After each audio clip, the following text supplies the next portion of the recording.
अस्सलाम वालेकुम, मैं हूं फैसल अजीज खान और आप देख रहे हैं मेरा YouTube channel. Chief justice of Pakistan जनाब जस्टिस गुलजार अहमद साहब ने सिंध हुकूमत से मुतालिक ऐसे रिमार्क्स दिए हैं जो सुनकर कान गर्म हो जाते हैं, कानों से धुएं निकलना शुरू होते हैं। सिंध में कोई हुकूमत नहीं है, चीफ जस्टिस ऑफ पाकिस्तान ने यह कहा। सिंध की हुकूमत कनाडा से यूसुफ मेमन चला रहा है। उन्होंने कहा कि हर डिपार्टमेंट करप्ट है। मेंबर बोर्ड ऑफ रेवेन्यू खुद जमीनों पे कब्जे करवा रहे हैं। केएमसी करप्ट तरीन इदारा है, केडीए करप्ट तरीन इदारा है। सिंध का कोई भी महकमा काम नहीं कर रहा। हर जगह हर वक्त करप्शन है। वाटर बोर्ड पानी बेच रहा है, मुलव्विस है चोरी में। ऐसे रिमार्क्स दिए हैं उन्होंने। ऐसा लगता था कि पता नहीं सिंध हुकूमत के अंदर बिलावल भुट्टो जरदारी उन ऑफिसर्स के खिलाफ कार्रवाई करेंगे, उन महकमों के खिलाफ कार्रवाई करेंगे, कोई इंक्वायरी खड़ी हो जाएगी, वो बुलाएंगे मुराद अली शाह साहब को, पूछेंगे चीफ जस्टिस ऑफ पाकिस्तान ने ऐसे कैसे कहा सिंध के बारे में, जबकि हमने इतना काम किया है सिंध के अंदर। लेकिन ऐसा कुछ नहीं हुआ, कहीं पर नहीं हुआ। सिंध गवर्नमेंट इंतजार करती रही, फैसला आएगा। ये जो रिमार्क्स हैं, फैसला आएगा फिर देखेंगे क्या है। उन्होंने कहा 60% से ज्यादा कच्ची आबादियां हैं, कब्जे करवा रहे हैं, गवर्नमेंट कब्जे करवा रही है। मुख्तियार कार जो हैं वो वजीर बने हुए हैं, जमीनों पे कब्जे करवा रहे हैं। कराची से लेकर और नूरियाबाद तक कब्जे हैं, खाली कराओ इन्हें। नालों के ऊपर बिल्डिंगें बनी हुई, तोड़ो इन्हें। रेलवे की जमीनों पर कब्जे हैं, तोड़ो इन्हें, खत्म कराओ। लेकिन सिंध हुकूमत को बार बार चीफ जस्टिस साहब ने अपने हालिया इन 3-4 दिनों के अंदर बहुत लताड़ा है। ऐसा लताड़ा है, कहा पूरे पाकिस्तान में काम हो रहा है, सिंध में कोई काम नहीं हो रहा। सिंध में कोई काम नहीं हो रहा। बजट चल रहा था सिंध का, बात उठी तो उन्होंने फरमाया बजट का मकसद सिर्फ और सिर्फ पैसे बनाना है, बजट का कोई और काम नहीं है। बजट का मकसद यह है कि महकमों में पैसा रखो और पैसा खा जाओ। अब मामला सवाल ये उठता है, आवाम ये देख रही है, मैं ये देख रहा हूं, सब आप ये देख रहे हैं। अब ये 2-3 दिन से मैंने जो कुछ इन चीजों के ऊपर बात करना शुरू की, बहुत ज्यादा फीडबैक है। मेरी कोशिश भी ये है कि उन फीडबैक के ऊपर बात करूं। आप वो फीडबैक मुझे लिख भी सकते हैं। बहुत सारे ऐसे फीडबैक है जिसका मैं भी जिक्र भी करूंगा कि जनाब वाला मोहतरम जनाब चीफ जस्टिस ऑफ पाकिस्तान बहुत आजिजी से, बहुत एहतराम से, बहुत ज्यादा आजिजी से मैं बात कहना चाहता हूं कि जो चीज आप कह रहे हैं वो लिख नहीं रहे फैसलों में, और सिंध हुकूमत इंतजार कर रही है। उनके तर्जुमान बड़े दबंग हैं, बैरिस्टर हैं उनके तर्जुमान, बड़ी इनको बहुत ही ठीक ठाक किस्म की, उन्हें कानून के ऊपर बहुत जबरदस्त किस्म का अबूर है। मुर्तजा वहाब साहब, बैरिस्टर मुर्तजा वहाब, बहुत ही अच्छे अंदाज के तर्जुमानी करते हैं सिंध हुकूमत की। उन्होंने कहा वो भाई लिखा नहीं है ऑर्डर में, कुछ नहीं, रिमार्क्स है। और रिमार्क्स तो जाहिर है रिमार्क्स है, रिमार्क्स की क्या कोई मतलब वैल्यू नहीं है। अब आवाम ये सोच रही है, इतनी बड़ी बड़ी हेडलाइंस अखबार में छपती हैं, बहुत सारी हेडलाइंस मैंने निकाल के रखी हुई है, इस लैपटॉप पे देख रहा हूं 3-4 दिन से, अपने टीवी पर भी और यहां पे हर जगह पे चल रही है कि सिंध में हुकूमत नाम की कोई चीज नहीं। लंदन और कनाडा से हुक्म चलता है, बाकी सूबों में काम हो रहा है चीफ जस्टिस ऑफ पाकिस्तान। उसके बाद है सूबे के असल हुक्मरान यूनुस मेमन है। वाटर बोर्ड पानी क्यों नहीं देता, चीफ जस्टिस ऑफ पाकिस्तान फरमा रहे हैं उसे खत्म कर दें। सूबे को बद से बदतर बना दिया गया है। मंसूबा यही है कि सूबे को बद से बदतर बनाया जाए। एक नाला साफ नहीं कर सकते और सूबे में हुकूमत करने की जो है वो कोशिश कर रहे हैं, चलाने की कोशिश कर रहे हैं, नाला साफ नहीं कर सकते। KDA, water board, MDA, LDA, KMC, सब इदारे करप्ट हैं, इनमें लोग करप्ट। उन्होंने कहा 80% केएमसी के अंदर जो लोग मुलाजमीन हैं वो करप्ट है, उनकी जरूरत नहीं, खाली तनख्वाह लेते उनको निकाल दो। अब ये रिमार्क्स में ऑर्डर में नहीं है। अब वो ये सारी चीजें जो कराची के अंदर माशाल्लाह से हो रही हैं, नसरा टावर गिरा दो, इसको यूं कर दो, इसको ऐसे कर दो, इसको वैसे कर दो, बिल्डर परेशान है, बिल्डर की जान निकली हुई है। मैं प्रोजेक्ट करूं नहीं करूं, कराची में प्रोजेक्ट करना मुश्किल है क्योंकि सिंध गवर्नमेंट के पास वो वन विंडो ऑपरेशन नहीं है जो पंजाब के अंदर, लाहौर के अंदर है। दबादब वन विंडो ऑपरेशन है। पिंडी के अंदर, इस्लामाबाद के अंदर, पेशावर के अंदर दबादब काम हो रहा है। बिल्डरों की, आबाद वालों की आंखें निकली हुई है कि हम करें क्या, सर जोड़ के सब बैठ गए, हल नहीं निकल रहा, करें क्या, टावर तोड़ दें। उन लोगों के खिलाफ अब तक कार्रवाई का फैसला नहीं हुआ जिन्होंने परमिशन दी, जिन्होंने नालों के ऊपर परमिशन दी उनका कोई मामला नहीं हुआ। फिर साथ ही कच्ची आबादियों की बात हो रही है, तो कच्ची आबादियां आबाद कौन करवा रहे हैं? उन आबादियों को भी खाली कराने के अहकामात चीफ मिनिस्टर पाकिस्तान की जानिब से मुतवक्के होने चाहिए कि वो कच्ची आबादियां भी जो कराची को 1 करोड़ 60 लाख गवर्नमेंट कहती रही है, और चीफ मिनिस्टर पाकिस्तान ने सबसे पहले कौम को बताया कि कराची की आबादी 3-3.5 करोड़ है। तो चीफ साहब आपको तो सब पता है। फिर मौदबाना गुजारिश है आपसे कि जो कच्ची आबादी उनके खिलाफ ऑपरेशन करवाएं, उनको साफ करवाएं। रोड्स के ऊपर, फुटपाथों के ऊपर छोटा सा होटल बनता है, फिर उसके साथ मस्जिद बनती है, और उसके बाद फिर एक कढ़ाई होटल बन जाता है, और उसके बाद लोग बैठना शुरू हो जाते हैं, और फिर सबको धंधा लग जाता है और सब चलता रहता है। फुटपाथ के शहर के खत्म हो गए, दरख्त यहां के खत्म हो गए, पता नहीं क्या क्या। लोगों को आपसे जो उम्मीदें हैं, जो चाहत है, जो मोहब्बत है कराची की वजह से, आप कराची के रहने वाले हैं, वो बहुत ज्यादा है। लेकिन बहुत सारी चीजें इंसाफ के तकाजों को क्वेश्चन मार्क कर देती हैं। अब चूंकि वो सारे मामला ऐसे हैं कि सिंध हुकूमत के आपने एक एक डिपार्टमेंट को रगड़ दिया, ऐसे ऐसे ने मार्क्स दिए कि कान गर्म होगा कि पता नहीं क्या होगा।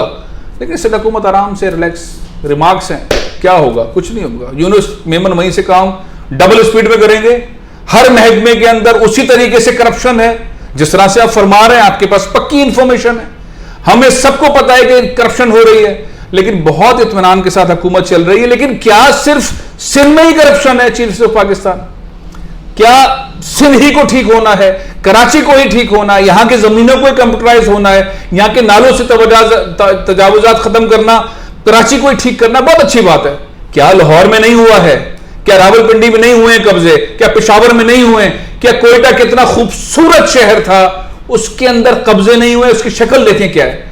तो लोग ये भी पूछ रहे हैं कि चीफ मिनिस्टर पाकिस्तान जरा और शहर फैसलाबाद को भी जरा देखें, शेखुपुरा को भी देखें, सक्खर के अंदर कबाड़ा देखें। 700 अरब रुपए सक्खर के जो ट्रांसपोर्ट के वजीर हैं, कुछ शाह साहब के बड़े करीबी हैं, अवैध शाह साहब, वो कहते हैं ऑन रिकॉर्ड कहते हैं 700 अरब रुपए सक्खर में हमने खर्च किए पिछले 13 सालों में। वहां साफ पीने का पानी नहीं है, दरिया सिंध से डायरेक्ट पानी आता है लोगों के घरों में, ब्राउन कलर का पानी आता है, कोई फिल्टर नहीं है।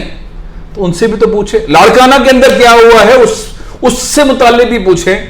तो मामला यह है कि खाली कराची को ठीक करना बहुत अच्छी बात है, कराची को ठीक करना, कराची को ठीक होना चाहिए, कराची के मामलात को ठीक होना चाहिए, यहां पे जो कब्जे हैं उसको ठीक होना चाहिए, जमीन जो रेगुलाइज है उसको ठीक होना चाहिए, जो चीजें तोड़ी गई हैं उन जो मुतासरीन हैं उनके साफ इंसाफ होना चाहिए। जब आप कहते हैं 3 दिन में तोड़ दो, 4 दिन में, 5 दिन में तोड़ दो, उसके साथ क्लब कर दें कि जो मुतासरीन है उन्हें भी 5 दिन में पैसे दे दो, उनको कहीं अकोमोडेट कर दो। वो बेचारे कहां जाएं? बेशक 3 लाख का किसी का घर हो या 3 करोड़ का किसी का घर हो, घर तो घर है ना, घर तो घर है, कारोबार तो कारोबार है। अलादीन के वहां शॉपिंग मॉल तोड़ दिया, तोड़ा जा रहा है, रोजगार खत्म हो रहा है, उसका अल्टरनेट हो। वो सवाल बहुत कीमती और बड़ा वैलिड सवाल है कि इस्लामाबाद के अंदर ट्विन टावर को रेगुलराइज कर दिया, बल्ली गाला की जमीन को रेगुलराइज कर दिया, फीस दो, जुर्माना दो और बल्ले बल्ले आगे जाओ। और कराची में तोड़ दो ना, मुतासरीन को कुछ दो, वो रोते रहें, चिल्लाते रहें, डरते रहें, घबराते रहें, कोई सियासी जमात खुलकर सामने नहीं आ रही। पीपल्स पार्टी जो सिंध से, कराची से जबरदस्त सीटें ले रही है, एमएनएस की सीटें जीत रही है, वो भी इस पर नहीं आ रही। गुस्सा कर रहे हैं उनके रहनुमा, गुस्सा कर रहे हैं, लेकिन गलत गुस्सा कर रहे हैं। इस तरह के अल्फाज इस्तेमाल नहीं करने चाहिए।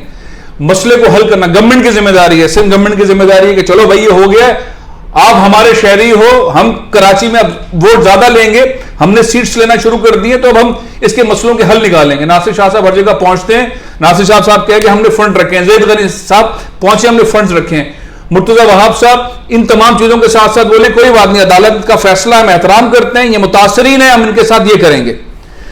और नालों की जहां तक मामला है, बहुत अदब से, बहुत मतलब मैं इनके सारी के साथ ये गुजारिश करना चाहता हूं कि नालों के ऊपर कौन कौन सी इमारतें बनी हुई हैं, क्या वो सब टूटेंगी? चीफ मिनिस्टर पाकिस्तान, मैं आपसे बहुत एहतराम से एक चीज आपके सामने रखना चाहता हूं कि ये जो सुप्रीम कोर्ट रजिस्ट्री है कराची की, जहां आप बैठ के फैसले कर रहे हैं, जहां सब कुछ केस चला रहे हैं, क्या ये नाले पर नहीं है? ये नाले पर है। मैं आपको दोबारा कहता हूं, तहकीकात करवा लीजिए, नाले के ऊपर सुप्रीम कोर्ट खुद कराची रजिस्ट्री नाले पर है। क्या सुप्रीम कोर्ट का वो हिस्सा भी तोड़ा जाएगा? लोग सवाल करते हैं। इंसाफ सबके लिए बराबर होना चाहिए। लोगों को आपसे बहुत उम्मीदें हैं।